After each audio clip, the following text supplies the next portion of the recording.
മുതലാളി എന്താ പറ്റിയേ? എനിക്ക് എന്താ സംഭവിച്ചേ? എന്താ ഉണ്ടായെന്ന് പറ.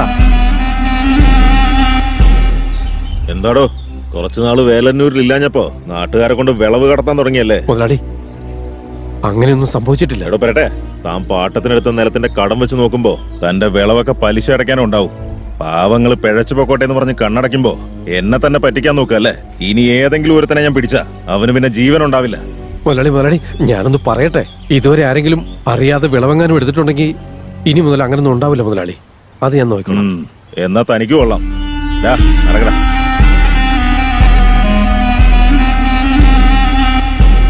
പ്രായപൂർത്തിയായ കൊച്ചു വീട്ടിൽ നിൽക്കുന്നത് കണ്ടില്ലേ? സമയത്തും കാലത്ത് ഇവളെ കെട്ടിച്ചു വിടണമെന്നുള്ള തോന്നൽ ആർക്കെങ്കിലും ഉണ്ടോ? അവളുടെ അമ്മാവനാണെന്ന് പറഞ്ഞിട്ട് എന്തെങ്കിലും ഉത്തരവാദിത്വം ഉണ്ടോ എന്ന് നോക്കി.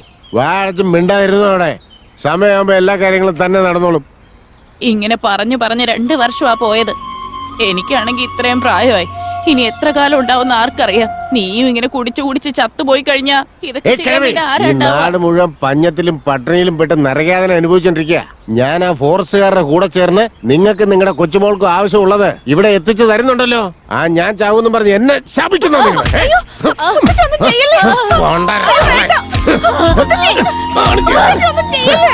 എല്ലാം നീ കാരണോടി.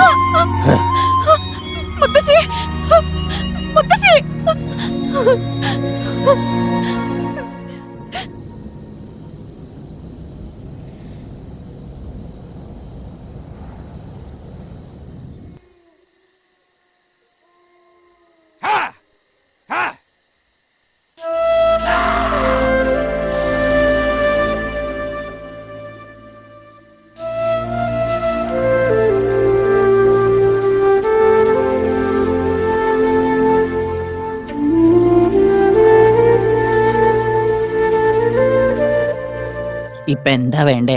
കൂനിക്കാടിനെ കുറിച്ച് അറിയണം, അത്രയല്ലേ വേണ്ടൂ? മുതുമുത്തശ്ശന്മാരായിട്ട് പറഞ്ഞു കേട്ട കഥയാ. പണ്ട് കൂനിക്കാടും നമ്മുടെ ഗ്രാമമൊക്കെ ഒരു പ്രദേശമായിരുന്നു.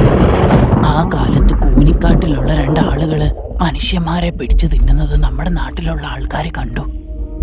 അത് നമ്മുടെ മൂപ്പനോട് പറഞ്ഞപ്പോ അദ്ദേഹം കൂനിക്കാടിനെ അധീനതയിൽ വെച്ചു.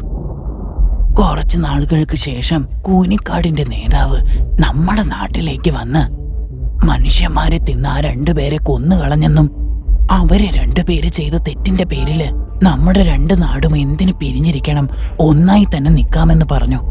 പക്ഷെ നമ്മുടെ മൂപ്പൻ അതിന് സമ്മതിച്ചില്ല. അത് കേട്ട ദേഷ്യത്തില് കൂനിക്കാടിന്റെ നേതാവ്, നിങ്ങളാരാ ഞങ്ങളെ ഒതുക്കി നിർത്താൻ? ഞങ്ങൾ നിങ്ങളെ അധീനതയിലാക്കുമെന്ന് പറഞ്ഞ് 2 പ്രദേശങ്ങൾക്കുമിടയില് വലിയൊരു കിടങ്ങുണ്ടാക്കി. ഓരോ ദിവസങ്ങൾ കഴിയും തോറും അതൊരു വലിയ ഗർത്തമായി മാറി. മലയുടെ അഗ്രഭാഗത്തായതുകൊണ്ട് അവർക്ക് മറ്റെവിടേക്കും പോകാൻ സാധിച്ചില്ല. ഇപ്പുറത്താണെങ്കിൽ വലിയൊരു ഗർത്തവും. അവിടെ തന്നെ വർഷങ്ങളായി ജീവിച്ചുകൊണ്ടിരിക്കുക. നമ്മുടെ നാട് ഇങ്ങേ പ്രദേശത്തായതുകൊണ്ട് മനുഷ്യന്മാരായിട്ട് ഒരു ബന്ധമെങ്കിലും ഉണ്ട്. അന്ന് അങ്ങനെ ഒരു പ്രശ്നം നടന്നില്ലായിരുന്നെങ്കിൽ ആ പാവങ്ങളും നമ്മളെപ്പോലെ തന്നെയാ. നമ്മളും കൂനിക്കാടുകാരും ഒക്കെ ഒരുമിച്ച് ജീവിച്ചേനെ.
എടി, നീ നന്നായിട്ട് പഠിച്ചോണ്ടിരുന്നല്ലേ, പിന്നെ ഇതിനെ പഠിത്തം നിർത്തിയിട്ട് ഇങ്ങോട്ട് വന്നത്?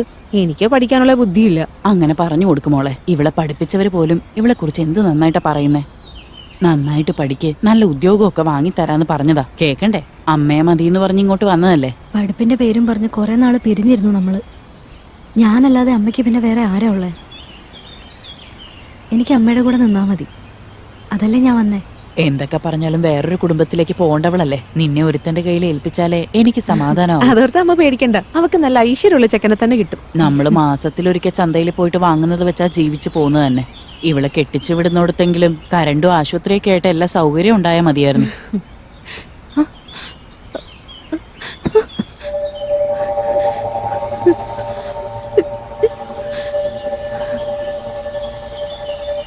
എന്താടാ, എന്തു പറ്റി? അടക്ക പറിക്കുന്ന സമയത്ത് നമ്മുടെ മുത്തു മരത്തേയും താഴെ വേണ്ട ആശുപത്രി കൊണ്ടുവന്ന വഴിയാ. സൂക്ഷിച്ചു പോടാ. ഈശ്വര, ഇനി ആശുപത്രിയിൽ എത്തണമെങ്കിൽ 7 മൈൽ താണ്ടണമല്ലോ. അയ്യോ മോളെ വല്ലി, എന്തു പറ്റി അമ്മ അവൾക്ക്? വല്ലി എന്തു പറ്റി? പറ, എന്താണ് നിനക്ക് പറ്റിയേ? വല്ലി, എന്നെ ഒന്ന് നോക്ക്.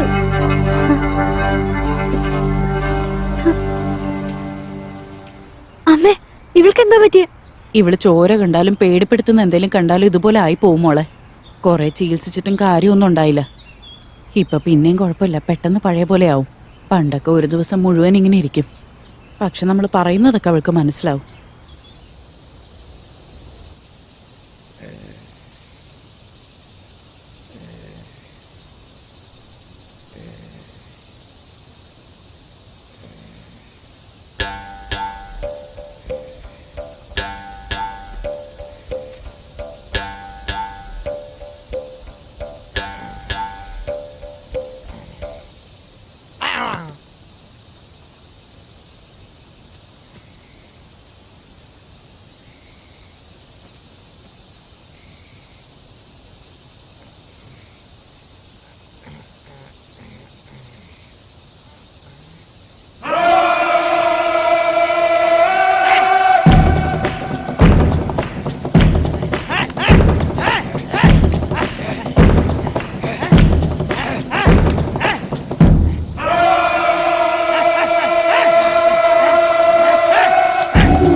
പ്രശ്നം മൂപ്പന് മുന്നിലെത്തിയപ്പോൾ കുറ്റം ചാർത്തപ്പെട്ടവൻ അവളെ ഭാര്യയാക്കാൻ ആഗ്രഹിക്കുന്നു എന്ന അർത്ഥത്തിൽ ശബ്ദം പുറപ്പെടുവിച്ചു.